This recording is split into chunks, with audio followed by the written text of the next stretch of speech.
Welcome, welcome, welcome to this edition of Sagionic 1027. We are so glad that you decided to join us today. And with us, we have another one of those. What? She's got another white coat with her. Looks like somebody in the medical profession or doctorate program. So today's guest is Mary Parker, and health, wellness, um, sound mind. All of it fascinates me. All of it fascinates me. So if I keep having these different guests on, it's for a purpose because we all want to live our very best life. So our guest today, Mary Parker, was drawn to this field with purpose. So Mary Parker, welcome to our broadcast today. I thank you You. so much for saying yes. And so I would like you to take our viewers on a journey today on what led you the direction, right? And you get to decide, this is all about you. You get to decide how far do you want to go back? How deep do you want to go, right? And the thought that is like, oh, share this, and you're like, no, I'm not sharing that. Well, you just follow what is most comfortable for you. Okay. So my name again is Mary Parker. Thank you so much for having me on. I ended up in this field later on in life. My original set of degrees was actually culinary arts, travel and tourism, and hotel restaurant management. Um, so it was a complete pivot. But I needed to understand all of those things that I learned while I was going through culinary school, and the customer service and all of those things that I learned in that educational space so that I could do the work that I do today. Um, and my life changed and took a completely different route when my son was 18 months old, and we went in for his 18-month checkup. I was already a little bit hesitant about the vaccines. I was holding back. I was only allowing them to do one at a time. It was a very, very delayed schedule. And we walked in and he got his DTaP vaccine. And he toddled into that appointment, a happy, normal little boy. He left that appointment screaming, and he screamed for 3 days. And then he started having seizures. And I called the doctor's office and they said, well, it's hour 73, so there's no way that it was the vaccine. I'm sorry, but he started screaming as soon as you gave it to him, and he hasn't stopped. And the seizure started, and now he's not talking, he's not walking, he lost eye contact. I lost my little boy because I did what a doctor said and allowed him to take the DTaP shot. Now, So no, no, he, no, no. Just pause there for a okay, second. Okay, so you said you were a little apprehensive, right? yep, I was. And with that apprehensiveness, probably the doctors wanted what was best for you as the mom of the child, and they wanted to be sensitive to you. Is that the furthest thing from the truth? So I will actually say that the pediatrician that I was working with directly, he was also a parent with children of the same age. Okay, okay. And he was being very understanding and compassionate and listening to me and not doing what the practice was telling him to Got you, do, got you. which Okay, was no, you had to do all of them and they had to be on schedule. okay. He was acknowledging, okay, you have a reason to be concerned. I'm hearing you. Let's just do one at a time. We'll space them out. And he was working with us around that. I didn't feel I was getting pushback from him. Okay. It was from the nurses and the rest of the practice. And I Mm. would hear things when I went into the appointments like, well, your son is going to get this or he's going to get that. Or what if he dies? It would be your fault. All of these What? horrible things that were being said to me. Um, and my pushback was always, I'm his mom, and I'm Mm-hmm. not feeling comfortable with this because as an adult, I don't come in contact with 14 different diseases at one time and have a fully No. functioning immune system that can combat them. So you're not going to convince me that injecting that into my infant is the right thing for me to do. Hmm. So, we went back to the doctor that I was working with. He acknowledged, yes, this was because of the vaccine. He definitely had a reaction. I saw him start crying as soon as it was administered, and I have watched him develop because he was the pediatrician we had in the birthing hospital. So he had seen him from the day of birth up until that point, and he said he agreed. It was the vaccine, and there wasn't a whole lot that they could do. He basically said it's happened. There's not a whole lot we can do legally. It's in his body at this point in time. All we can do is try to medicate him and make him as comfortable as possible.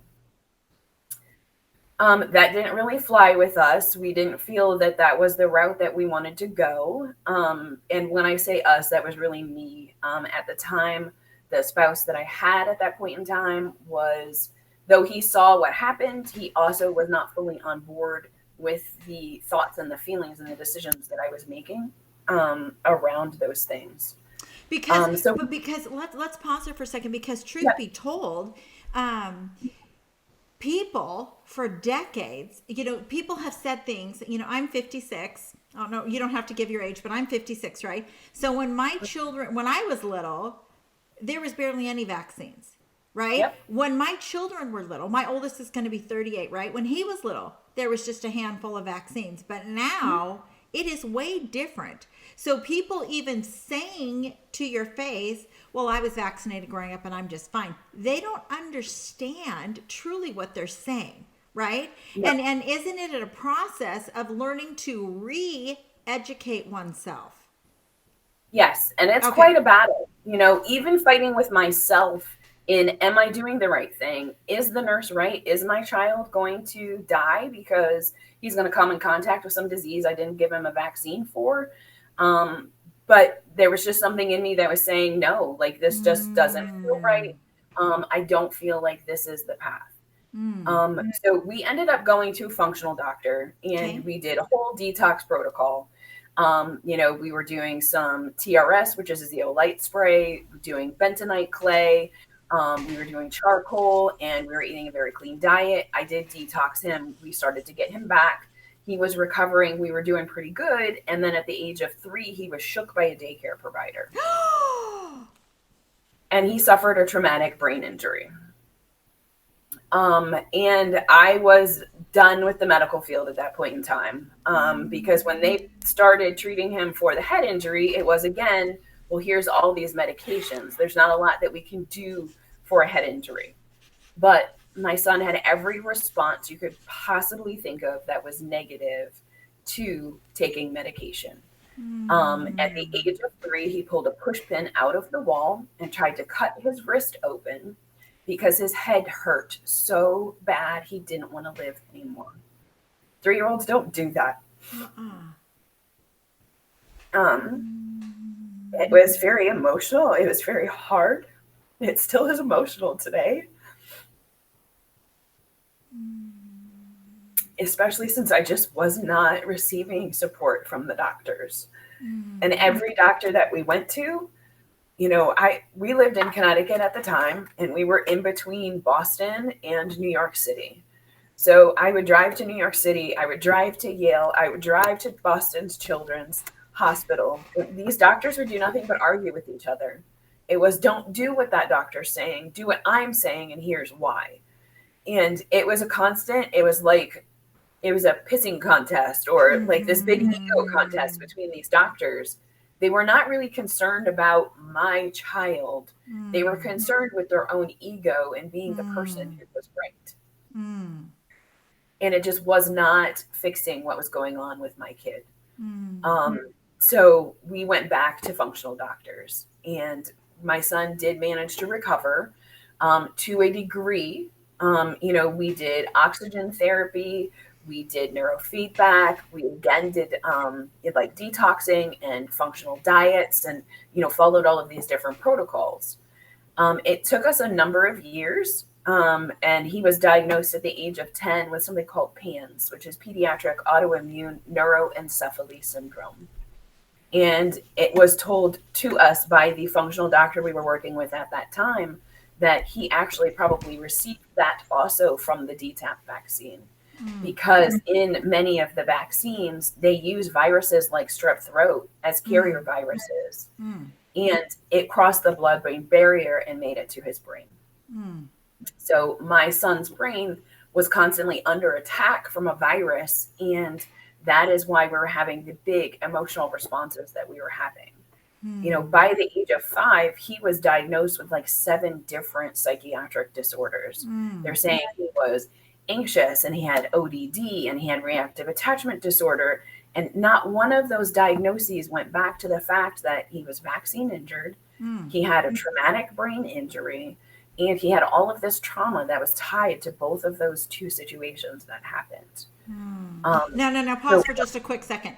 After this one particular vaccine, you as a mom chose to take your stance and no longer let him get jabbed, correct? Correct. Okay. Yep. So now I want you to walk viewers through that process, right? Because this is one of those interviews that they're going to want to either stab us or thank us. Okay.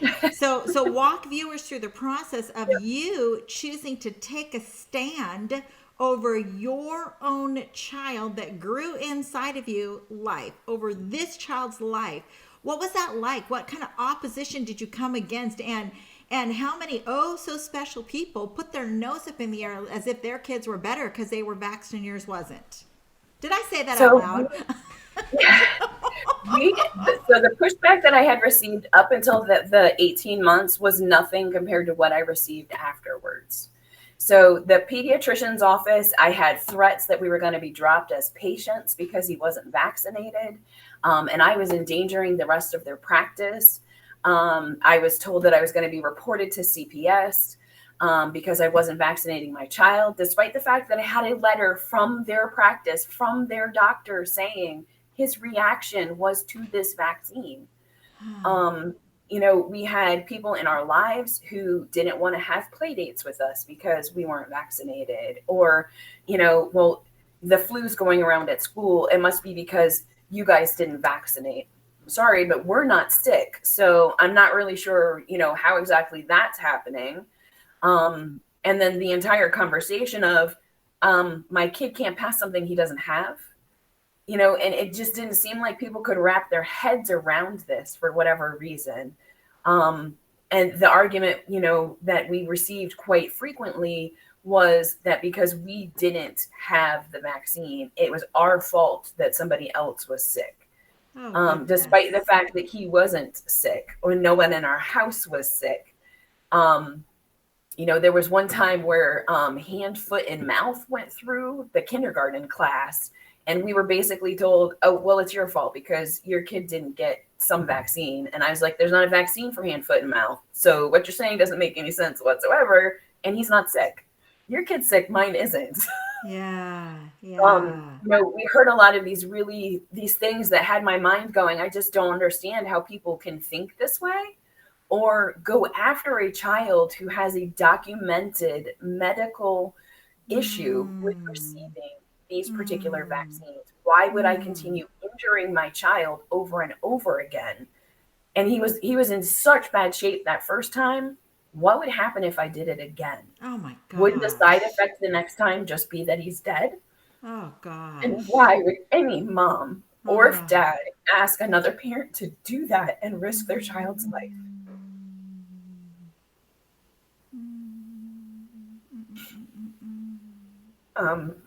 So we had a lot of pushback.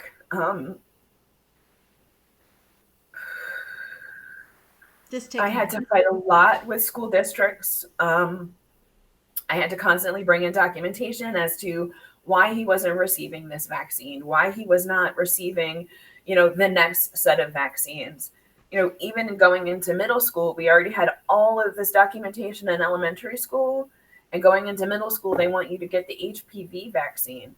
And I was like, oh my God, he's 11 years old. He's not having sex. The conversation that we're going to be having inside of our house is around responsible sex.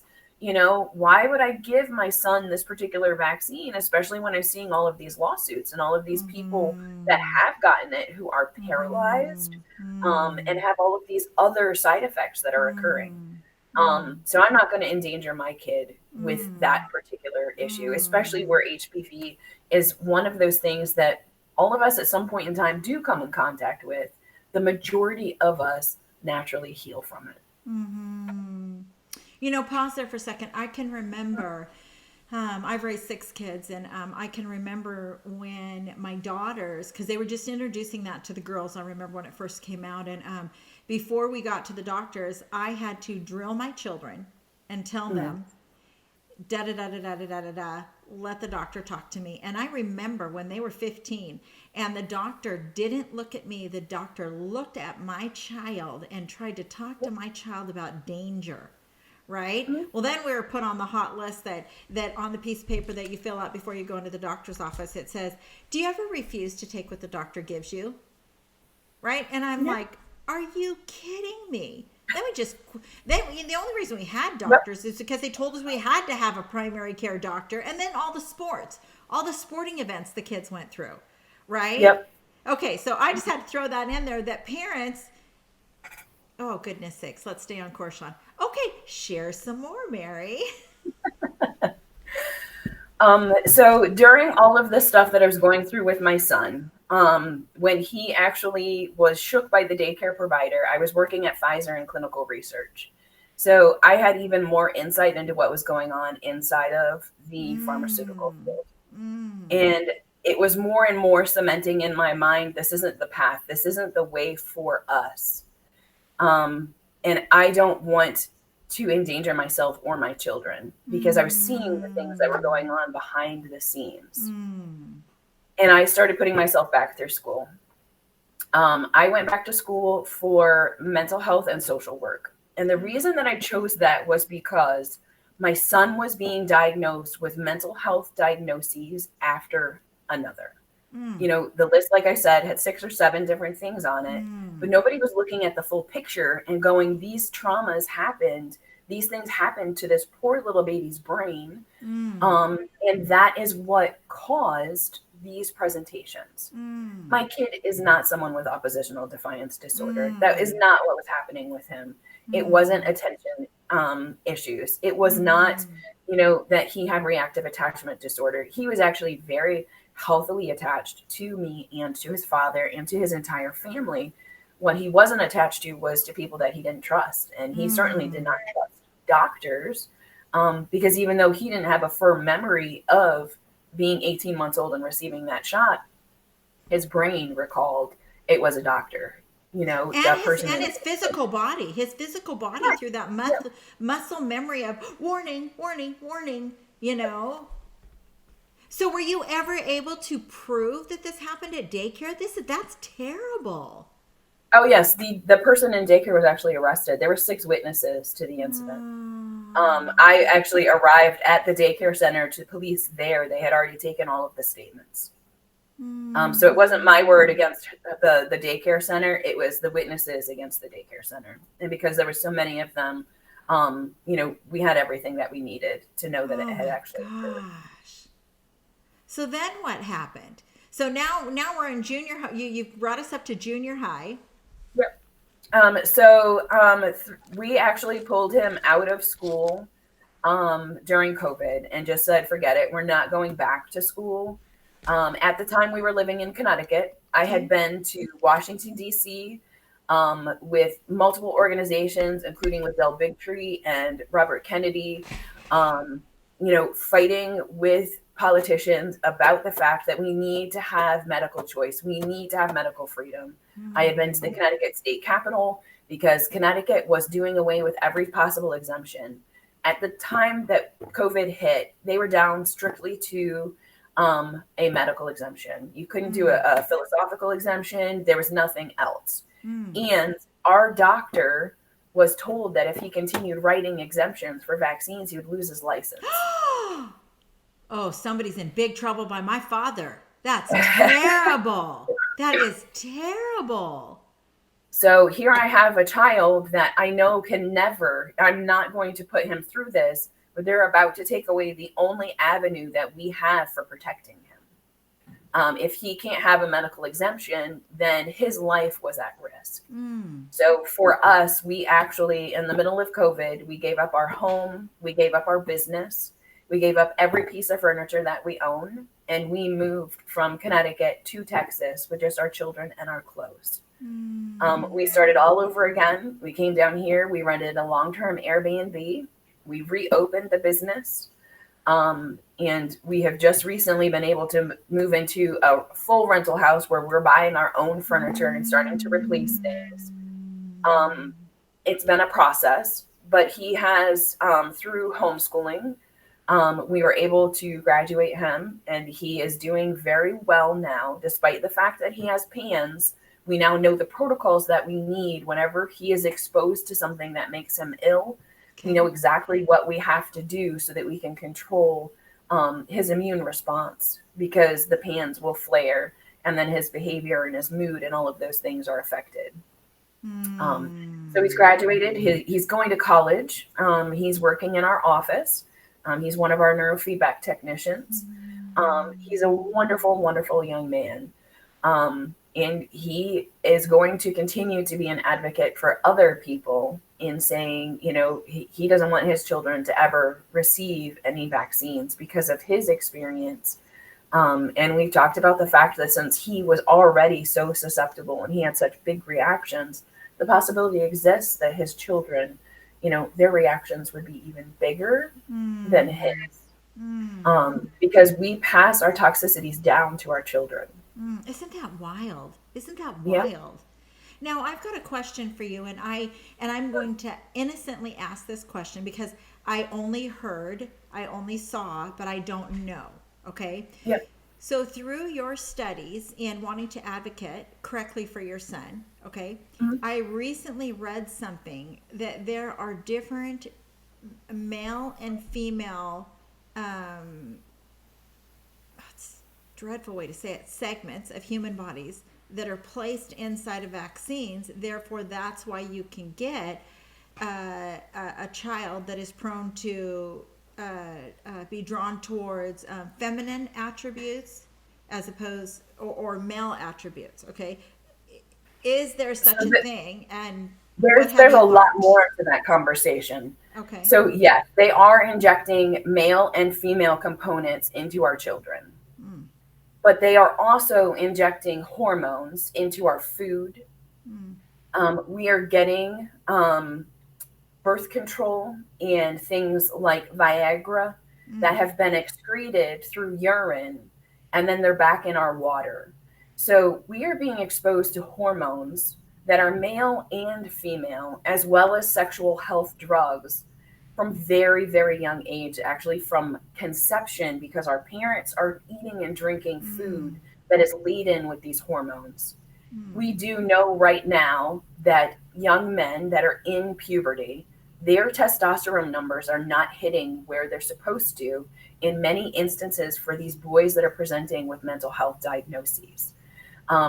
We've had teenagers that we're working with where they come in and we're talking and we're going over some of their health history, and then we're going over, well, where are you as far as like puberty? How old are you? Where in this phase should you be? And we very often have boys who are 16 and 17 years old and they have no outward expression of puberty. Or we have boys that are 17 and 18 years old and they've got full beards. Well, we know then that we've got a hormone disruption going on, whether it's too much estrogen or it's an overdominance of testosterone. We need healthy levels of those correct hormones, whether we are male or female. They have to be in the right dosage for us because that's how our body functions. Females are not supposed to have high levels of testosterone. When that enters our body, we're more aggressive, we're angry, we've got hair growing as far as like beards and mustaches. That's not supposed to happen for girls. And for these boys that have higher estrogen, they're not going through puberty the way that they're supposed to. They may not even enter puberty until later on. They may experience actual growing of breast buds. There would be more feminine attributes that are showing up. So yes, there is a part of it that's coming from the vaccines. But there's a large component of it that is actually coming from our food and our environment, because we live in such a toxic world right now. Mm-hmm. Um, we are getting hit with heavy metals and toxic chemicals and hormones from every single direction. Hmm. So, I've often wondered, in my family line, my great grandma, my grandma, my mom, nobody took the birth control. Okay. Mhm. And then so that couldn't have been passed down to me because nobody took it, right? Uh-huh. And if you think of it, I've heard, it shared by different people, or back in the day when I did attend a traditional doctor, there's pamphlets or whatnot, right? Oh, you don't want to have a cycle. Well, let's think of this for a second. If the woman, the female physical body, was created each month to prepare her breast to nurse, and you don't nurse, and then therefore your breasts shed, and then that's why they're always heavier right before your period, right? And then they shed. Well, that goes down, and then not only that, your uterus sheds. Yep. Well, if you're taking something, if you're ingesting something, or something is hanging out in an arm, right, Mm. and that Yep. causes you to not, or inside the uterus, right, that causes you to not have a cycle, your breasts Mhm. are not shedding because you're telling your body you're pregnant, right? Your Yep. uterus walls are not shedding because you're telling your body you're with child. And then all of a Mhm. sudden, doctors say we don't know how breast cancer is happening. We don't know how uterine cancer is happening. Something's wrong here. Mhm. Yep. So a lot of those cancers are because we have such high levels of these hormones that are building up in Mm, our body because of birth control. And this is mm, birth control that we're intentionally taking, and then the birth control that we are unintentionally taking because it's coming to us from other sources. mm, People that have PCOS, which is polycystic ovarian syndrome, they have a hormone imbalance, but it starts with their pancreas actually not working. And it actually has to do, like, there's a whole system issue going on here. The endocrine system's not functioning correctly. The body's not releasing um, sugar and insulin the way that it's supposed to, because insulin actually plays a part in our cycles as well. So when you have PCOS, you're more likely to develop diabetes. You can have pre-diabetes for 10 years before it turns into regular diabetes in somebody with polycystic ovarian syndrome. mm. But people with PCOS have very, very heavy estrogen, like their estrogen levels are through the roof. And this is coming from birth control. This is coming from food sources. People are also, like, as they're getting away from traditional food sources, and Mm-hmm, instead of drinking cow's milk, mm-hmm, they're going to soy milk. And mm-hmm. soy is very heavy in estrogen. And we don't realize actually how much soy is in our food that we're buying when we're buying processed food. Soy is substituted as an ingredient in an abundant a number of things in the grocery store. But soy turns into estrogen when we eat it. So there's, when you're substituting soy milk and you're substituting soy as a base ingredient, how much estrogen are you introducing into your body unnecessarily? And Mm. estrogen, when it's in too high of a dose, it does turn into cancerous cells, whether that is for a male or for a female.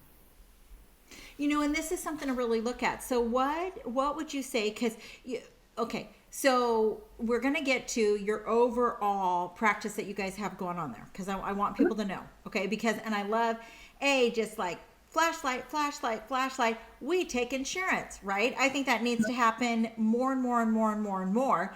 That you should be able to go to your own doctor of choice, just like school choice. You should have your own doctor of choice, right? But talk from the angle of people think, oh my gosh, organic schmorganic, right? That's just ridiculous. Tell people truly what is going on through your studies in the food industry. Okay, so this is a really huge conversation, and we could go on for hours about it.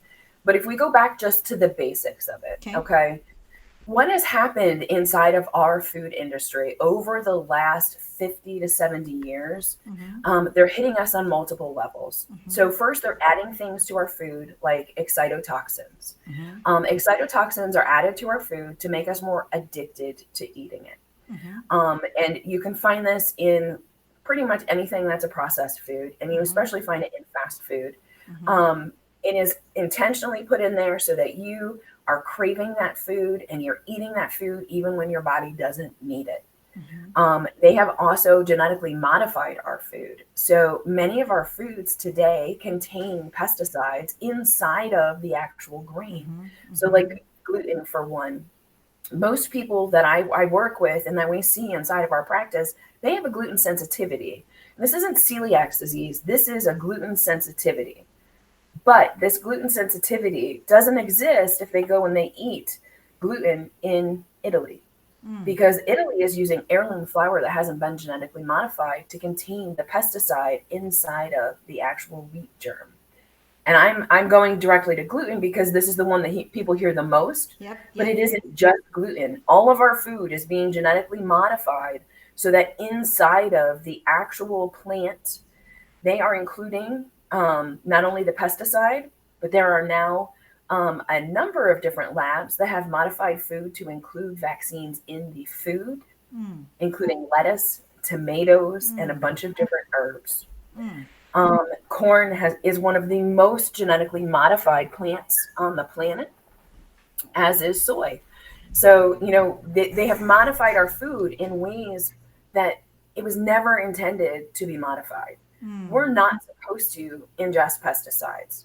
It's bad enough that they're being sprayed on the food, but now they're in the food. There's no chance of you washing that out. It's part of the plant. So, it would be like taking skin, right? It would be like if you had a bug bite right here, right? Thank you, Lord. This is a great example. If you had a bug bite right here, right? And then it goes into the veins, it's completely in your system. You can't cut off just right here when it has already gone throughout the system. You can't. It's not as easy as let's wash off the food. It's the grain. It's in the very fabric. It's like in the fabric of everything. So, and unfortunately, that's happening very largely throughout our food industry in the United States.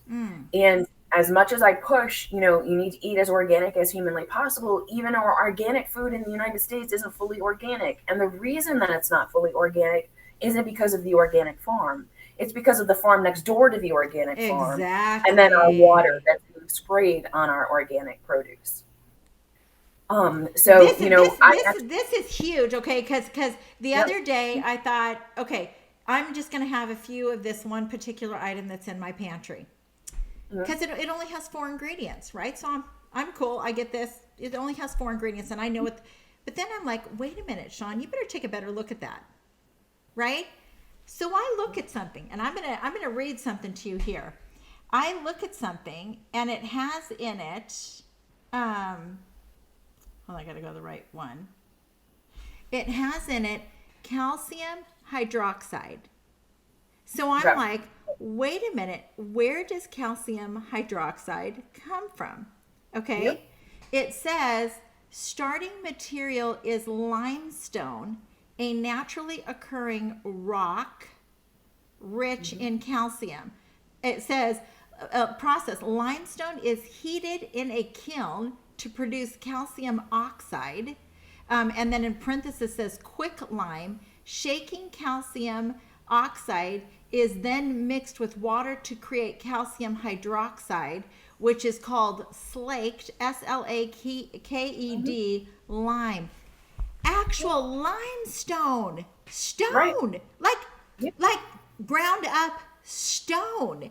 And I am like, your body was not intended to, it would be like saying, we're just going to have a cup full of sand today, boys and girls, and we're going to call it good. Your body, and so I'm like, well, now I can't have that the rest of my life. And my husband's like, well, I'm going to eat it because it's good. Not only that, but this particular item, when we go to particular places where they serve lots of Hispanic food, all of us devour this before we even get our plate of food. That's where this ingredients is in. And I am like, I gasped. So there's a lot of things that are inside of your food that you don't realize the source of. So one of the things that we work with inside of our office is we see very frequently a genetic mutation that's called MTHFR. Okay. The MTHFR gene means that your body is not able to process folate out of your food and turn it into a usable form so that your body can benefit from ingestion. But it also means that your body cannot detox the things that you take into your body. People with MTHFR are very, very sensitive to folic acid. Okay. Whenever they take folic acid that is synthetically added to food, Okay. they are using a folate that is actually sourced from black mold. So No one is from rat mold? black Oh, mold. black mold. Okay, black mold. Yes. Okay. So they're saying that it's a folate, but Okay. what it is they're growing out a black mold, and then they're going through this process to pull the vitamin out of the mold. But mold is mold, and we are not supposed to ingest mold as human beings. So people that ingest synthetic folic acid, which is added to orange juice, salad dressing, ice cream, bread, cereal, they even add it to your milk, cheese, all of these things, then since the synthetic form of it is a neurotoxin for somebody who has MTHFR. And the scary part with MTHFR right now is that 70 to 80% of us are walking around with a mutated MTHFR gene that has been switched on. When we have a buildup of this form of folic acid in our brain, it causes aggressive behavior, inability to focus and pay attention, hyperactivity. So how many of these kids that we're working with in our office that are here because they have ADHD actually have MTHFR and they're taking in the wrong food sources? So that's one of the big conversations we have to have with parents is when you're going to the grocery store, if it says folic acid and it doesn't say from leafy green vegetables, your child cannot eat that because it turns into a neurotoxin for them. And then we have these behavioral outbursts. There are so many things hidden inside of our food. I always recommend that if you are picking up something in the grocery store and it is a processed food, you are investigating that ingredient, figuring out exactly the source of it. Where is this ingredient coming from? Because you're going to find things that completely shock you, whether it is a black mold or a rock or an insect at this point in time. Well, you know what's so interesting is I years ago I was diagnosed that I was allergic to erythromycin, right? And within the last couple of years, I had wound up. My husband doesn't like cheese, so once all the kids grow up, I just don't buy cheese, right? And so I have it when I go into public, right? But I had some shredded cheese. And my stomach, I practically just bent over and then I found out there was an ingredient in the shredded cheese nowadays that's myosin. And instant reaction. Well, if a body would have such an instant reaction, that means it's not good. So people are just randomly getting sick. It is sickness that is in the foods that people are eating. Yes. Yep. And we have so many people that, are walking around, their stomach is upset all the time. They've got joint pain. Their whole body is inflamed. They can't lose weight. They've got hormone issues. All of these things go back to what are you putting in your body? And also what are you putting on your body? Because our skin is our number one organ. So if you're putting toxic chemicals on your skin through shampoo, conditioner, lotion, deodorant, makeup, all of those things are also being absorbed. It's going immediately into your bloodstream. So these are all things that we have to look at. I always tell people if you can go to your local farmer, you can get to know that person and you can purchase your meat and your eggs and your milk from that farmer. That's your best option, especially if they are doing, as organic farming as possible, making sure that you're even talking to the farmer's wife for lotions. You want to be using body care products that are made of tallow, the way that our ancestors used to be making it. So just this week, I saw that name, and I'm like, what is that? What is animal? Because over 10 years ago, I was really sick, like really sick, and so I went to investigate, and after I investigated, this hair is brought to you by Shea Organics. Right, all of their products are toxic free, not non-toxic, are toxic free, toxin free. Okay. There's a little bit of stuff on here that's brought to you by Crunchy, capital CRUNCHI. I don't get paid for any of this, but I want people to be well. Okay. It's again, toxic, not toxin free, both of them, because, I've seen way too many people get sick with, because our skin is our largest organ. So if and I'm not speaking ill against any industries, but if you go and you sit somewhere and allow them to put a toxic chemical on top of your head, your head is right by your brain, and then those poisonous toxic chemicals, right? So like, I'm 56. When I was 40, I quit dyeing my hair. Because I'm like, no, I'm not dyeing my hair no more because I want to live, right? Plus, it was way too expensive, and I had to raise the kids. Yep. So talk about that, the skin. Your skin, your largest organ, and how quickly does that enter the bloodstream? So your skin is the fastest way for something to enter your bloodstream. It automatically absorbs it. So anything that you come in contact with on your skin is going into your body. And that is not a maybe, that is a guarantee. Our pores immediately suck things up. And sensitive areas, that's quicker, correct? Yes. And especially anywhere like your armpits and the groin area, any place that you excrete the most sweat from, those areas are also the most absorbed. They absorb the most material. Okay, so that's why deodorant, you want to make sure that you're using non-toxic deodorants, and you want to make sure that you have no aluminum in your deodorant. Because the people that are using aluminum deodorant, and this includes men, are developing breast cancer because it's being absorbed right into the breast tissue that's right next to the armpit. Yep. Oh gosh, it's just tragic. This is tragic. But there's hope. There's hope. Yeah. There's hope. Yeah. Okay. So share through your experience now tell viewers about your guys' clinic, right? Because we need to expound on that. Okay. So our clinic is called it's a functional mental health clinic. Okay. And we are doing mental health differently because we're looking at the root causes of mental health. So, going back to my son's situation, he was just given all these diagnoses and told, he's got all these things wrong with him. There was no answer to why does he have all of these diagnoses. But the reality is every mental health symptom, as well as every physical health symptom, is a symptom of something going wrong in the body. So we do genetic testing behind why mental health is presenting for you. And that testing includes, what are you sensitive to? What in your environment is toxic to you? And then what are you deficient in?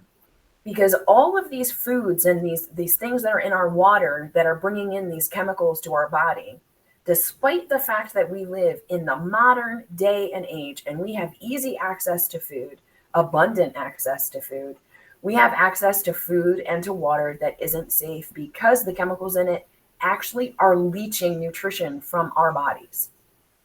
So we actually have Americans walking around today with massive vitamin deficiencies, and they don't realize it. But that's why mental health is presenting, and that's why physical health is presenting the way that it is. So that is our area of specialty. We also do neurofeedback. So we map the brain and see where is the dysfunction occurring in the brain for you and what brain waves are responsible for that. And then we create what's called protocols. And you come in and we attach leads to your head that monitor your brainwave activity while you watch TV. And say, I'm working on anxiety for you. I'm asking your brain to no longer have anxiety. While you watch TV, as long as your brain's working the way I'm asking it to, the TV show stays on. If it's not, it'll dim or shut off. And this really annoying noise starts in the background. And it triggers your brain to go, wait a minute, What was I doing to keep the show on? And this stupid noise needs to go away. And the brain will correct itself because our brain is completely elastic. It doesn't matter how old we are, the brain will fix itself. We have an amazing body and an amazing brain, and it is all repairable. So through the course of training, the brain corrects the neural pathways, it corrects the brainwave patterns. And most of the people that come into our office on medication, so 86% of people that come in on meds leave our office off of meds. This is inspiring. It's incredibly encouraging. Okay, so we film over here in the Pacific Northwest, God's country. Sorry, we've got all the mountains and hills and trees, lots of green trees, but then comes a little bit of rain here in Oregon, right?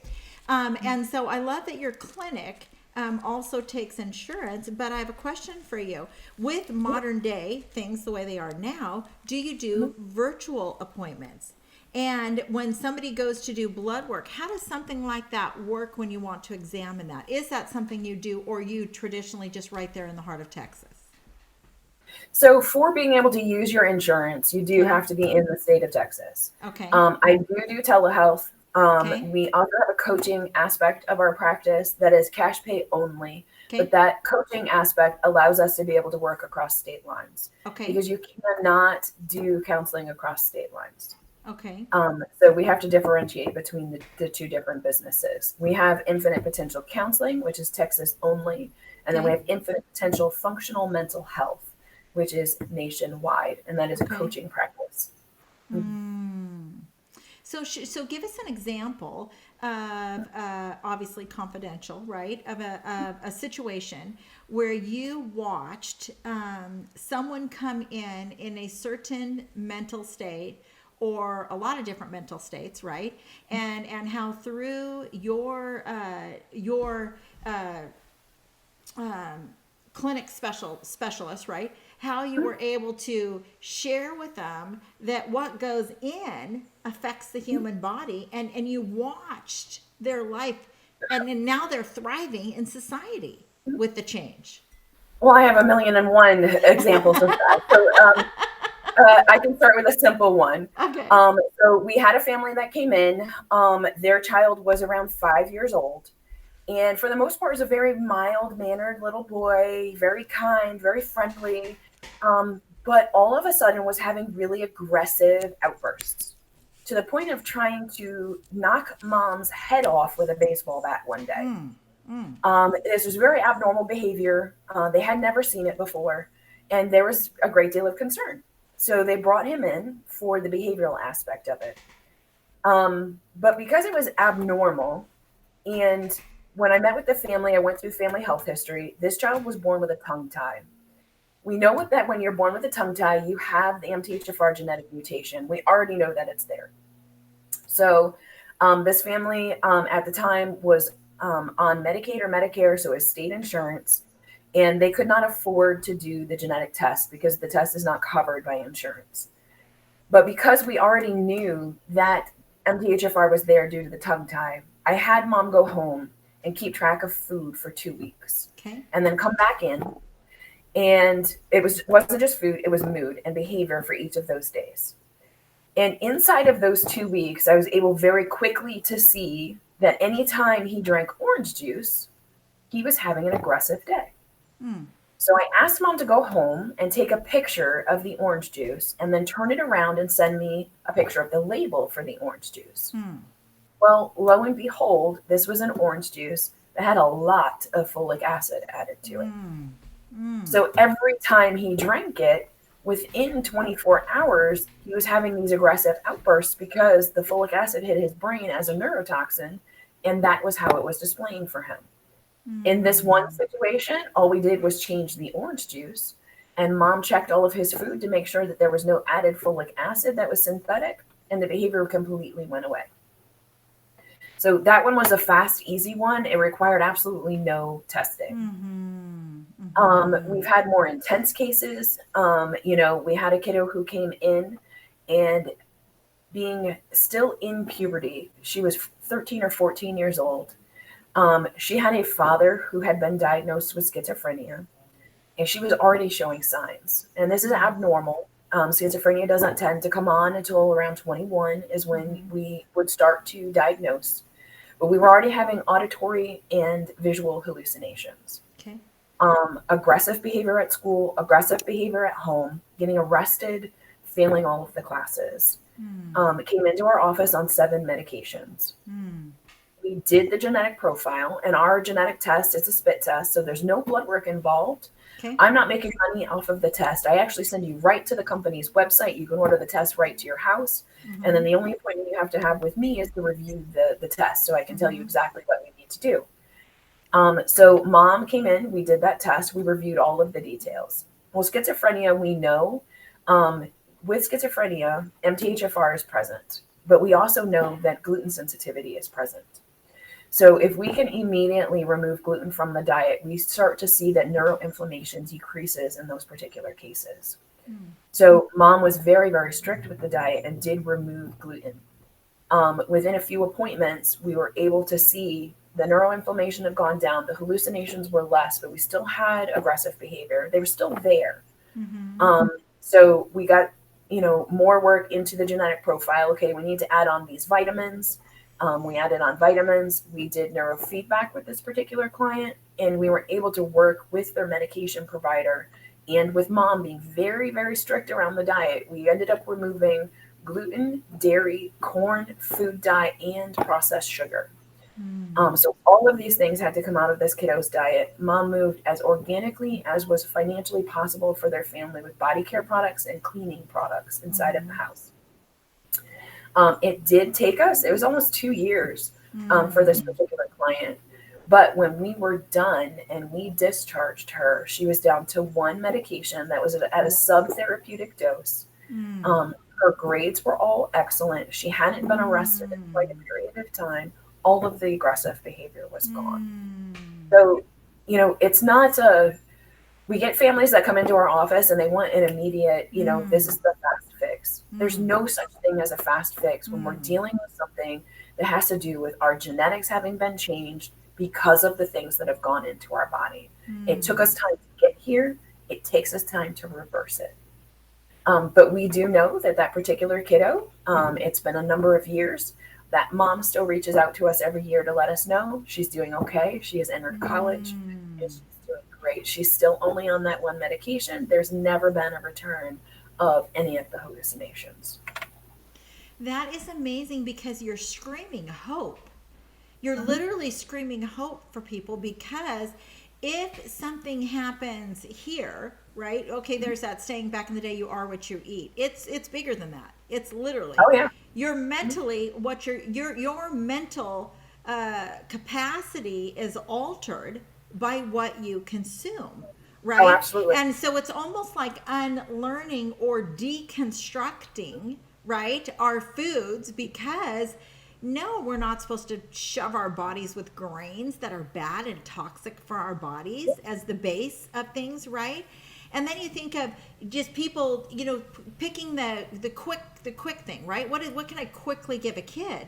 Well, if you're going to give them something that has 900 different ingredients in them, and you're going to cause that kid to run up the wall, is that really what you want to give the kid? Yep.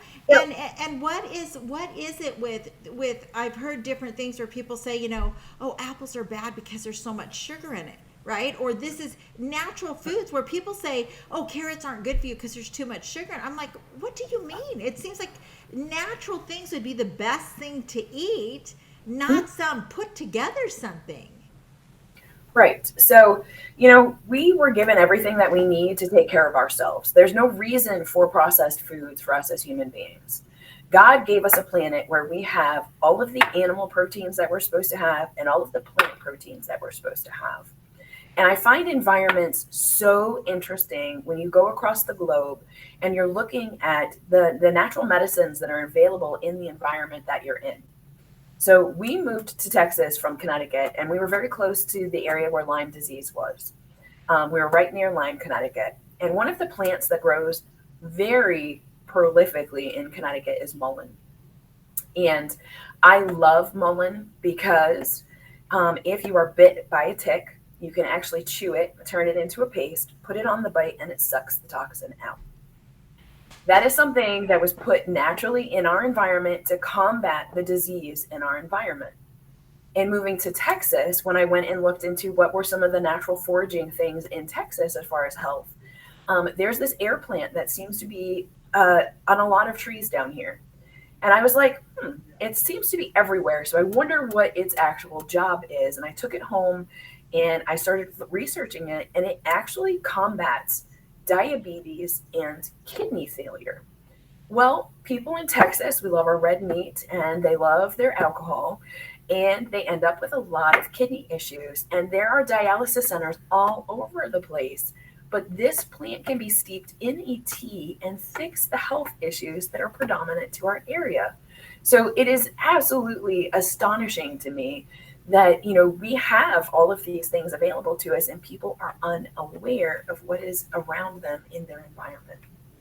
Come on, that's so good, Mary. Mary, you and I didn't know each other last year, right? We didn't know each other last year, but you have to know this. Last year, around March, April, I got ready to do what I always do around this time of the year, and that is with my little hot squirt bottle. I will put 75% vinegar, 25% dish soap, and I'll go around and kill off all the weeds in my yard, or what I thought was weeds. But last year I was out in my yard and I was like, let me think about this for a second, Lord.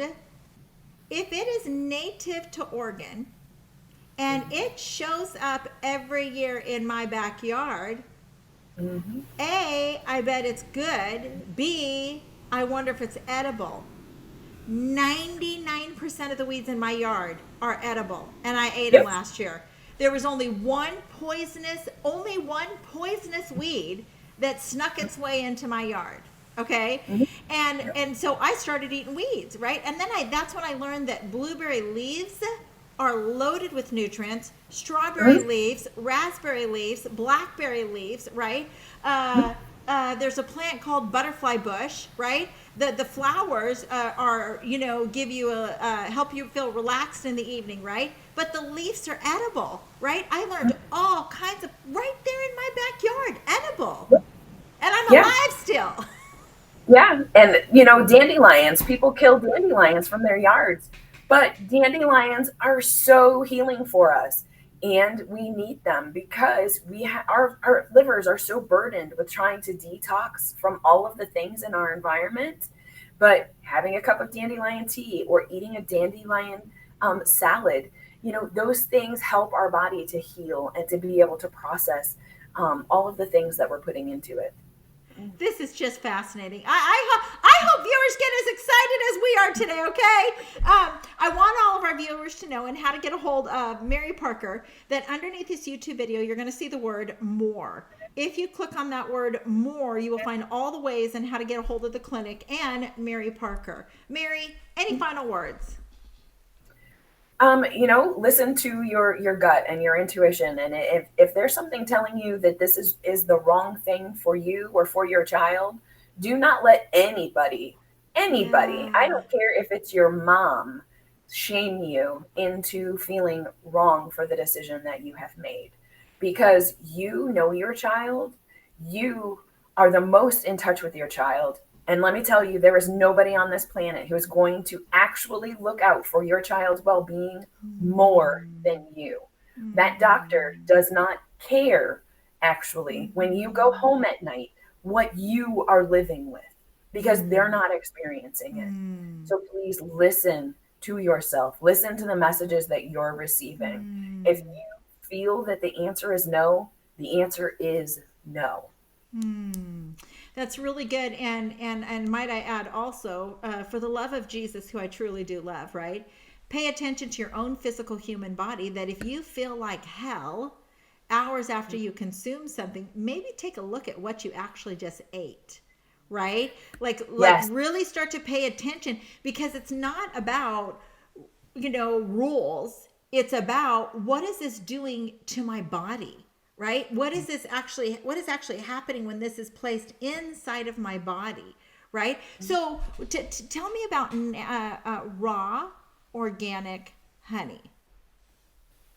So raw organic honey that is local to your Local. area Yep. is the best honey. It is medicinal. It is a natural antibiotic, and it helps with allergies. So we recommend that everybody is consuming honey. You know, I make sure that everyone in my family has a cup of tea with local honey in it every day. I am going to say go to your farmer's market for your honey. What you're buying in the grocery store, even if it says that it is No, local it's organic not. honey, it is not. They have actually added corn syrup and all these other things to it. You want a natural local honey that you can go and verify is a natural local honey. That's right. And in order for it to truly be organic, it cannot be within 5 miles of another farm that has toxic ingredients, Yep. toxic things going on over there, right? And I can raise my hand. I wanted her to say that what she did because about 10 years ago, I started doing raw honey and because I started getting allergies. I don't have allergies no more. I don't have them anymore, right? And the only thing that happens is like when we start to blossom, all of a sudden I'll just get this little itch on the outside of my nose, and then I just contact my farm lady, right? And she gives me the first fruit of the honey that comes out early spring, right? And then we're good to go, and we just reset again. So again, Mary Parker, thank you, thank you, thank you, thank you. I'm very sorry what you had to go through with your son, but I'm glad that you chose to be his best advocate as possible, and because you ultimately have a become an advocate for other parents, aunts, uncles, grandparents, right? But also you've given them the backbone and the encouragement and the courage to advocate wisely for themselves and their family.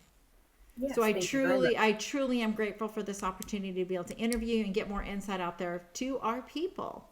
So I do want to Thank you let for having me. all, yep, I do want to let all of our viewers know. Thank you for coming to this episode of Sagionic 1027. And until our next guest and our next broadcast, may the Lord bless you. May the Lord keep you. May the Lord make his face to shine upon thee always. Blessings. Bye.